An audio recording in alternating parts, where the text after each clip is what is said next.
बेवफा एसडीएम को मिला सबसे बड़ा धोखा। आशिक के दूसरी लड़की से भी संबंध। अब कह रही है आलोक मुझे माफ कर दो। आशिक का भी जब निकला अफेयर तो भड़क गया ज्योति का गुस्सा। आलोक ने कहा जैसे के साथ हुआ तैसा भगवान ने कर दिया न्याय। खतरे में आई मनीष दुबे की नौकरी, ज्योति का भी बर्खास्त होना तय। योगी का बड़ा आदेश, आलोक को मिल गया न्याय। ऐसे ही नहीं कहा जाता है कि भगवान के घर देर होती है लेकिन अंधेर नहीं होती। ज्योति मौर्य अपने पति के साथ धोखा कर सोच रही थी कि उनके साथ भला हो जाएगा, लेकिन अब जब बहुत बड़े राज का पर्दाफाश हो गया है तो उनके पैरों तले जमीन खिसक गई है। उन्हें अब कुछ सूझ नहीं रहा है कि आगे क्या करें। आलोक को तो पहले ही धोखा दे चुकी हैं, बेवफाई कर चुकी हैं। ऐसे में अब उनके पास वापस लौटने का कोई रास्ता नहीं बचा है। जबकि जिसे वो अपना सबसे जिगरी समझती थी, जिसे वो अपनी जान समझती थी, जिसे वो अपना हस्बैंड बनाने की सोच रही थी, उसी ने ज्योति मौर्य के साथ खेल कर दिया।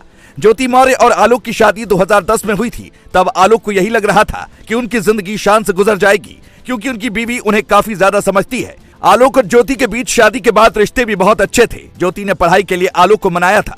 तब आलोक अपने घर वालों से लड़ गए थे और ज्योति की पढ़ाई का खर्चा अपनी कम तनख्वाह में भी उठा रहे थे। आलोक मौर्य ने ज्योति के पीछे अपनी पूरी जिंदगी लगा दी थी ताकि किसी भी सूरत में वो अधिकारी बन पाए और उनका नाम रोशन हो सके। आलोक का सपना भी पूरा हो गया और ज्योति मौर्य एसडीएम बन गई। लेकिन उनके एसडीएम बनने के बाद आलोक के अच्छे दिन शुरू होने की बजाय बुरे दिन शुरू हो गए। आलोक के मुताबिक नौकरी लगने के बाद धीरे धीरे उन्हें ज्योति ने साइडलाइन करना शुरू कर दिया और गैर मर्दों के साथ बातचीत करनी शुरू कर दी।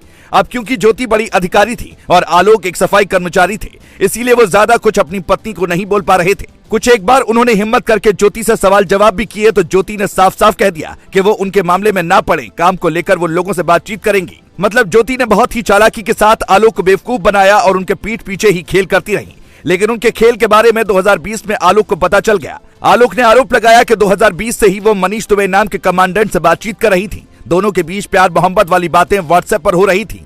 यानी 2020 के बाद ज्योति मौर्य ने धीरे धीरे ही सही आलोक के साथ बेवफाई करनी शुरू कर दी।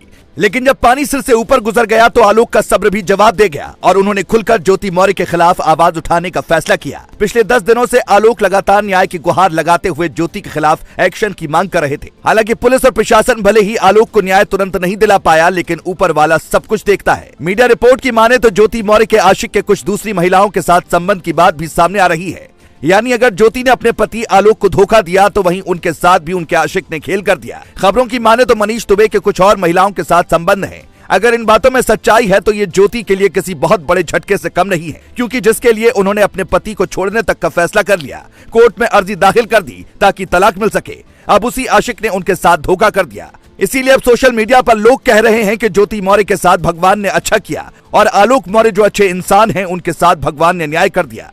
अब ज्योति मन ही मन पछता रही होंगी और सोच रही होंगी कि उन्होंने आलोक जैसे नेक इंसान के साथ धोखा करके बहुत गलत किया। लेकिन एक कहावत है कि तब पछताए होत का जब चिड़िया चुग गई खेत। दोस्तों, आपका क्या मानना है? अगर ज्योति आलोक से माफी मांगे तो क्या उन्हें माफ कर अपना लेना चाहिए? इस पर अपनी राय जरूर दें। Bureau report.